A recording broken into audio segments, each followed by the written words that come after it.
Assalamualaikum warahmatullahi wabarakatuh. Alhamdulillah rabbil alamin. Wassalatu wassalamu ala asyrafil anbiya wal mursalin sayyidina Muhammad wa ala alihi wa sahbihi. Rabbi shrah li sadri wa yassir li amri wa hlul 'uqdatam min lisani yafqahu qawli. Kita sambunglah balik kitab kita ni, masih kitab syarah Sahih Fiqh Sunnah oleh Abu Malik Kamal bin As-Sayyid As-Salim, ulama Usaid. Abu Malik Kamal bin As-Sayyid As-Salim, ulama Usaid. Jadi kita sambung lagi, kita bicara sebelum ni, iaitu syarat berhak untuk asuh anak ni. Pertama balik, yang kedua berakal, yang ketiga Islam lah dah, Islam ni sama dengan pengasuh dah. Yang keempatnya mampu jaga anak dah. Yang kelimanya ibu belum menikah lagi.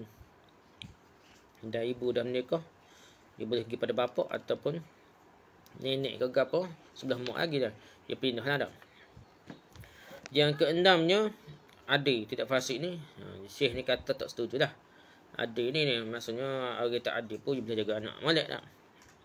Cuma kita katanya kalau siapa bahaya pada pendidikan anak, contohnya dadah ke apa, ataupun dia boleh bawa anak pada perkara yang merosakkan, ya bukan adik ni fasik dia seorang, boleh memfasikkan anak dia.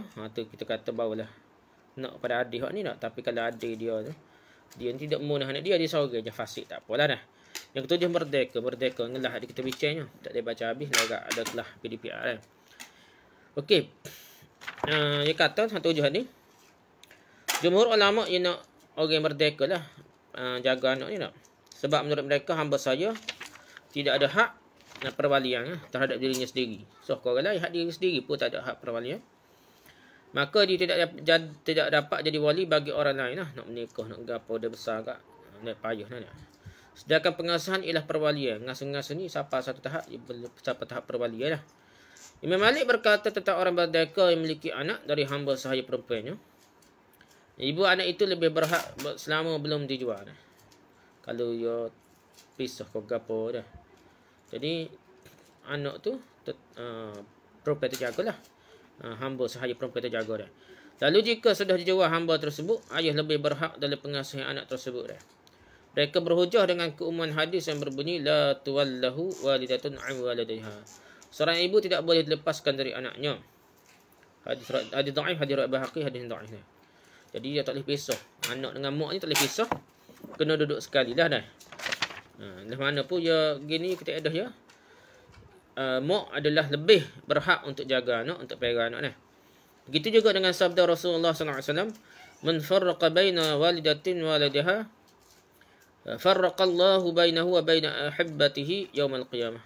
Barang siapa yang memisahkan antara ibu dan anaknya, maka Allah akan memisahkan dia dengan orang-orang yang disayanginya pada hari kiamat. Hadis ni hadis hasan, hadis At-Tirmizi, Ahmad Ad-Darimi, Al-Hakim. Dan Al-Hakim menilainya sahih dah. Jadi berakal lah siapa yang pisah mak dengan anak ni, ibu dengan anak ni, Allah akan pisahkan dia daripada orang yang disayanginya pada hari kiamat. Hadis ni lah. Aku yang ni Abu Malik katakan ini pendapat yang benar. Sebab wanita tersebut ialah ibunya. Tak kira ialah hamba ke gapo pun tak. Dia nombor satu sekali mak juga dah. Nombor satu sekali ngopek tu besar kali dah. Sedangkan Nabi SAW berkata kepada seorang ibu, anti ahaqqu bihi ma lam tankihi, engkau lebih berhak terhadapnya selama engkau belum menikah lagi. Apabila menikah tu takut. Inilah tak laki sebelah sana tak berapa setuju, kau kan gitulah cerita dia dah lebih kurang. Ibn Qayyim berkata adapun persyaratan merdeka pada pengasuhan anak tidak didukung oleh dalil yang dapat menenteramkan hati. Jadi Ibn Qayyim tak setuju bab merdeka. Untuk secara merdeka tak merdeka pun, kalau mak dia hamba tak hamba, mak dia jugalah pegang dah, jaga ngasuh ke apa dah. Okey. Apakah orang yang mengasuh berhak memperoleh upah? Dia ni berhak terima upah dah.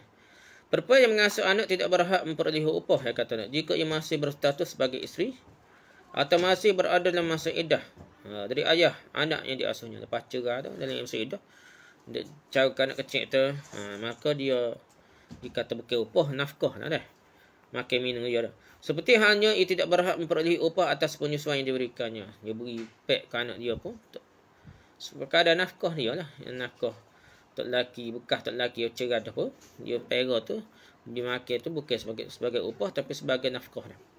Masih wajib beri nafkah lagi selagi tidak habis tempoh iddah dia dah. Sebab kedua tugas tersebut diwajibkannya atasnya oleh agama suruh.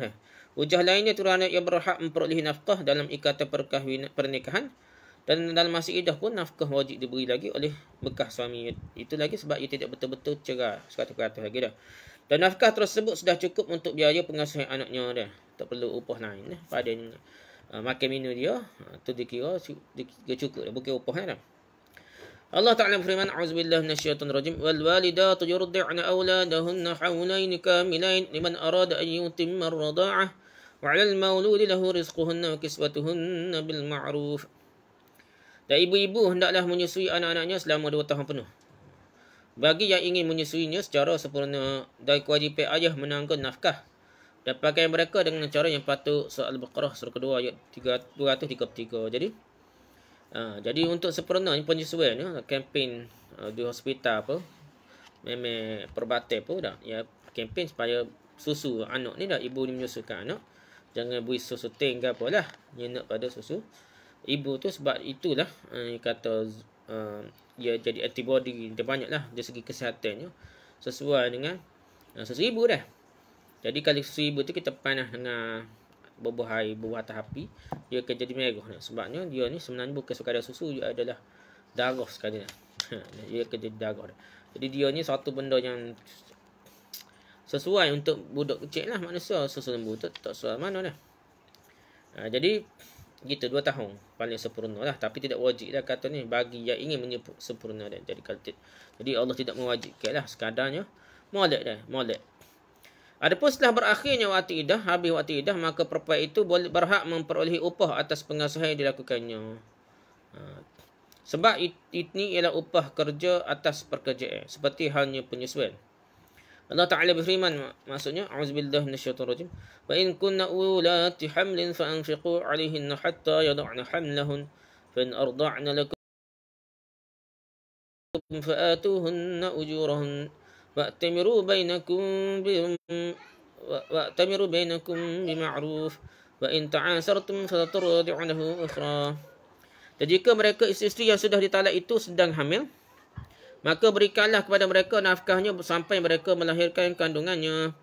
Kemudian jika mereka menyusukan anak-anakmu, maka berikanlah imbalannya kepada mereka. Dan musyawarahkanlah di antara kamu segala sesuatu dengan baik. Dan jika kamu menemui kesulitan, maka perempuan lain boleh menyusukan anak itu untuknya. Surah Talaq surah 65 ayat 6. Jadi sini itulah ayat Quran ni. Isteri yang sudah ditalak dah, sedang hamil, dah lebih nafkah lah sampai lahir kandungnya dah. Lahir kandungnya sebab apa? Itulah iddah bagi wanita yang melahirkan anak dah, yang hamil dah. Lepas tu susu dah habis dah. Kalau kira iddah dia sampai yang melahirkan anak dah, dia boleh nikah dengan lain, dah habis dah. Tapi selagi dia menyusukan anak tu dia kena sandar pada pok dia dah, kaedah dia dah. Jadi pok dia tanggungjawab walaupun cerai berai pun dah.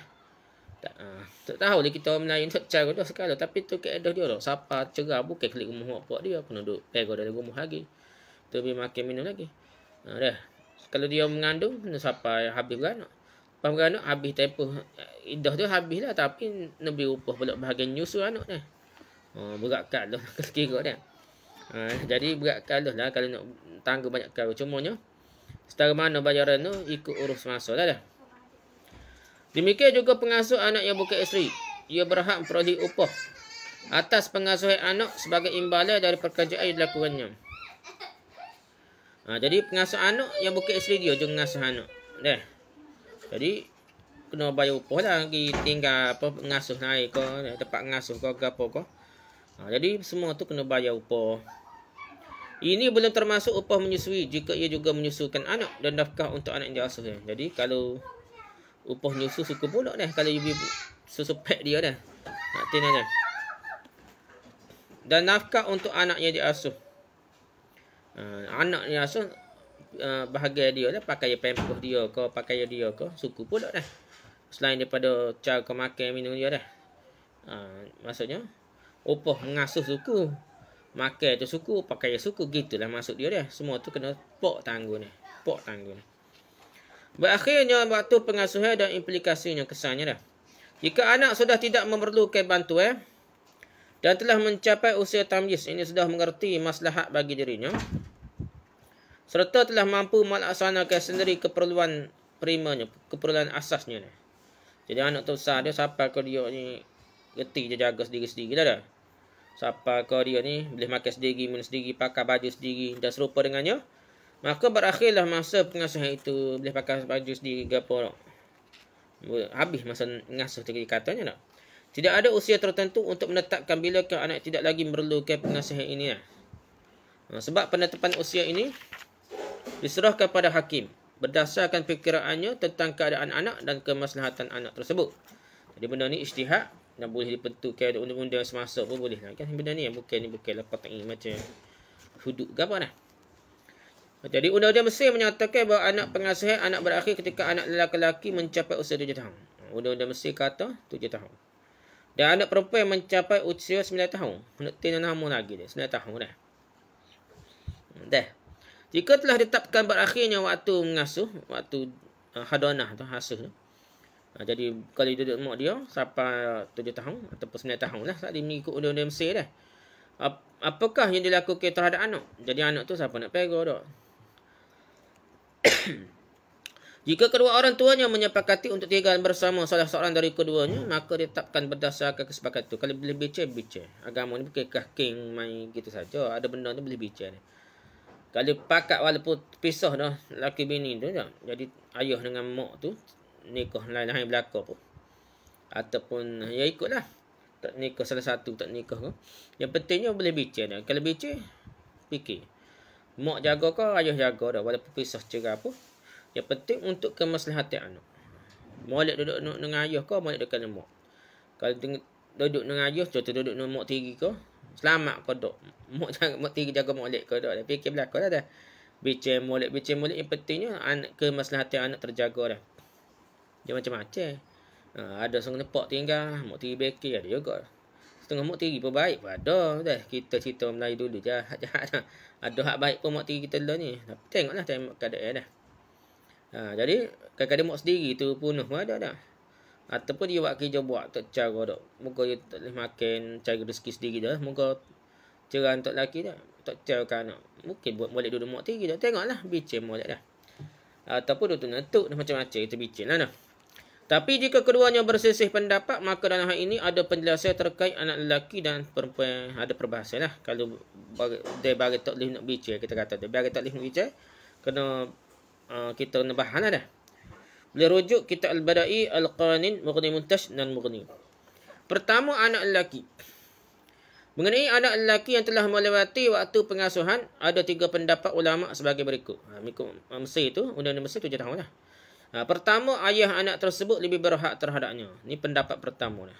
Malah nak kecek banyak, kita kira ayah lah tanggungjawab. Sebab ayah nak pegang belakang anak ni ni. Pas besar pun dah. Pasal dia nafkah ni wajib atas ayah. Anak lepas bini cerai tak wajib bini, tapi anak wajib alik apa lagi jaga dia. Pak kita jauh Melayu kau caw-caw kau anak ni. Pakai tinggal gak ni kau nak lain pakai tak caw kau anak kandung dia dah. Betul anak dia sepatutnya poklah cara nafkah sepatutnya dah. Jadi ayah anak tersebut lebih berhak terhadapnya. Inilah mazhab Abu Hanifah. Sebab jika anak lelaki sudah tidak lagi memerlukan pengasuhan, maka yang diperlukan selanjutnya ialah pendidikan dan pembentukan perilaku. Dengan perilaku lelaki serta menuntut ilmu. Nak caw kada demok ni, anak tak takut dia. Pok dia bekir sikit, baru dengar sikit kata. Dalam hal ini, ayah lebih mampu menjalankannya biasanya lah. Menurut Abu Hanifah, anak tidak diberi hak pilih, sedangkan ia tidak mengetahui apa yang dipilihnya. Budak ni tak tahu ke sekarang, kira saya ke mak saya. Dia tak fikir masa depan ke apa. Dah. Dengan mak ni, tak tahu dah, dia caw ke dok ni. Sebab ada kemungkinan anak itu memilih orang yang suka bermain-main di sisinya sahaja, tidak mendidiknya dan membiarkannya berbuat semaunya sehingga membawanya kepada kerosakan. Kadang mak ni bukan gapo kasih saya tu boleh tak, tapi pendidikan atas sekolah gapo. Dia fikir pendek sikit lah. Mak ni fikir saya dah. Nak hantar anak jauh sikit sekolah pun takut. Teringatkan anak macam-macam lah mak ni dah. Dah mau belik. dengan mak dia. Belit dengan mak. Dalam bahasa Arab dipanggil ummi tu. Buta huruf ni sebab apa? Sebab belit dengan mak lah, nak ngaji pun tak usil. Jadi takut jadi gitu dah. Kalau boleh dengan pok ni kena keras sikit lah. Biarlah ngajar sikit pun untuk masa depan anak. Jadi gitulah contohnya nak. Yang kedua, ibu lebih berhak hingga ia balik. Ini pendapat kedua lah. Inilah mazhab Malik. Pendapat kedua kata, nah mana 7 tahun ni kecil lagi sampai balik 15 tahun ke lebih kurang. Barulah budak ni boleh apa? Boleh ikut dia nak pergi mana lah. Selagi tu dia kena duduk bawah mak dia. Bukan 7 tahun sampai 15 tahun. Contohnya lah. Pendapat ketiga, anak disuruh memilih antara keduanya, ayahnya atau ibunya. Ini adalah mazhab Syafi'i dan Imam Ahmad. Hal ini berdasarkan hadis riwayat Abu Hurairah radhiyallahu anhu bahawa seorang perempuan datang kepada Nabi sallallahu alaihi wasallam. Seraya berkata, "Wahai Rasulullah, suamiku ingin membawa anakku padahal dia telah memberiku minum dari sumur Abu Inabah." Apa maksudnya? Nabi sallallahu alaihi wasallam bersabda, "Istahima ali." Mengundilah kalian berdua mengenai anak itu. Berbuat anak ni dah. Suami perempuan itu berkata, "Siapa yang menolak hakku terhadap anakku?" Lalu Nabi sallallahu alaihi wasallam berkata kepada anak tersebut, "Hadza abuka wa hadhi ummuka fakhudh bi yadi ayyihima syi'ta." Ini ayahmu dan ini ibumu, peganglah tangan salah satu dari keduanya sukamu. Munuk amanah dah. Ayat ke budak tu. Budak kecil itu munuk amanah, pilih. Munuk duduk dengan ayah ke duduk dengan mak. Lalu anak itu meraih tangan ibunya, maka ibu pergi membawa anak itu. Budak ni pergi tangan mak dia dah tak. Mak dia saja lagi dia dah. Pok ni tak tahu mana sibuk kerja ke apa dah. Jadi ikut mak dia lah.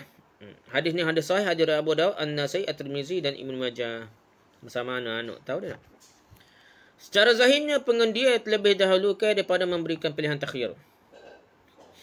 Namun memberikan pilihan didahulukan daripada pengundian berdasarkan pengamalan Khulafaur Rasyidin.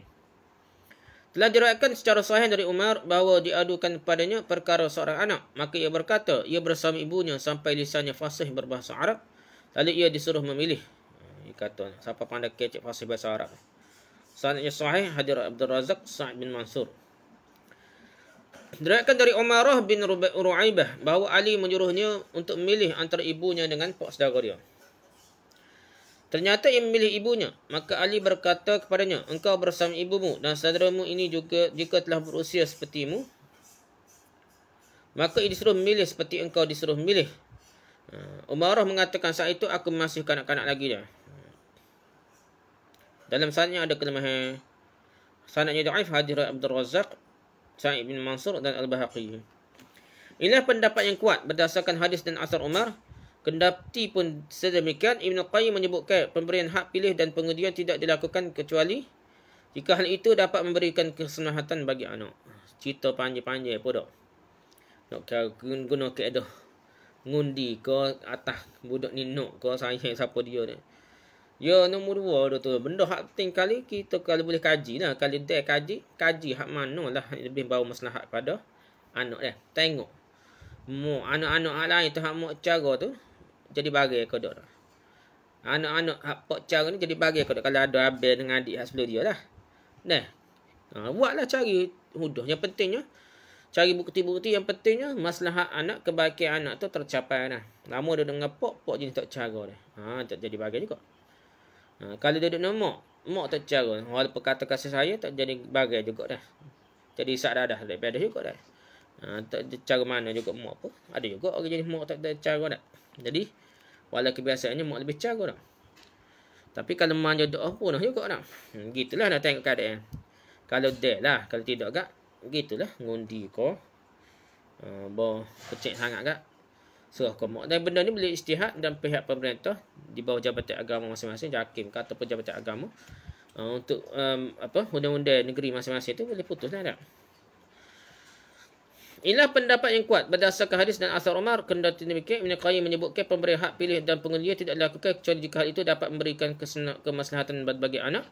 Sekiranya ibu lebih dapat jaga anak daripada ayahnya dan lebih peduli terhadapnya, maka ibulah lebih didahulukan daripadanya. Biasanya gitu lah. Dalam hal ini tidak perlu berpindah kepada pengundian atau pemberian hak pilih kepada anak. Sebab orang yang masih lemah akalnya, budak-budak kecil ni lemah akalnya, dalam hal ini anak cenderung bermalas-malasan Dan senang bermain-main. Kira nak main je tak. Hak mana dia boleh main banyak. Ikut ayah main kuat boleh main dia banyak kah. Ataupun ikut mak boleh main je kuat kah. Tak fikir. Dia masa depan dia ada budak kecil ni. Jadi kita kena pilih lah. Orang tua ni pihak pemerintah ke apa. Boleh tengok dah. Bila dia memilih orang-orang yang membantunya untuk hal itu, maka pilihan anak itu dipedulikan. Jadi lebih kurang kan, baru kita tengok anak lah dia nak pilih duduk siapa dah. Sebab anak itu bersama orang yang lebih berguna baginya. Bagi dia, kalau lebih kurang dah. Syariat Islam tidak mengindikasikan selain ini. Bila mana salah seorang dari kedua orang tua anak itu menyia-nyiakan perintah Allah dan Rasulnya dalam urusan anak dan menyepelekannya, buat tak cara dah. Sementara yang lain bersikap peduli terhadapnya, mungkin tok dia lebih cara kau, apa dar dia lebih cara, mak dar dia lebih cara, maka ia lebih berhak terhadap anaknya dan itulah lebih utama. Walaupun asal dia berebut antara mak dengan ayah dah. Ibu mak dan ayah ni kubel anak dia. Mak pun kubel anak, pak pun kubel anak tak cara mana. Punuh boleh jadi punuh anak dah. Boleh jadi tak? Jadi baik tok kau siapa-siapa pego yang boleh ganti tugas jaga anak dah. Gitulah kaedah dia. Dirujuk Zadul Ma'ad dan Subulus Salam. Anak perempuan pula. Tak ada cerita anak lelaki. Panjang lebar cerita anak lelaki. Anak perempuan pula. Ada beberapa pendapat ulama mengenai hal ini. Ulama mazhab Maliki berpendapat anak perempuan itu tetap bersama ibunya sampai dia menikah. Dia mengikut mazhab Maliki lah. Bukan pok cara tapi ikut mak cara. Sampai dia nikah dia. Anak perempuan itu tetap bersama ibunya sampai ia menikah dan dicampuri oleh suaminya. Sementara ulama mazhab Hanafi pula berpendapat, dan ini juga satu pendapat Imam Ahmad, jika anak itu sudah mengalami masa haid, dia balidah lah, maka ia diserahkan pada ayahnya. Ayah dia pula cara dah. Masa kecil tu mak cara, besar ni ayah dia cara dah. Ulama mazhab Hambali mengatakan dalam salah satu pendapat mazhab, jika anak itu sudah berusia 7 tahun, maka ia diserahkan pada ayahnya.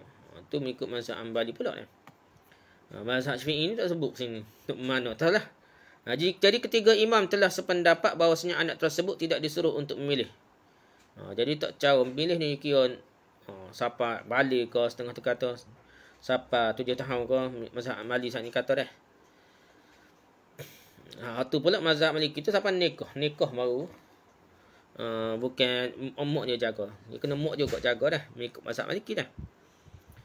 Jadi ketiga imam tu tak ada cara pasal dia nak pilih. Anak tina tu nak pilih nak pok ke nak mak ke tak ada.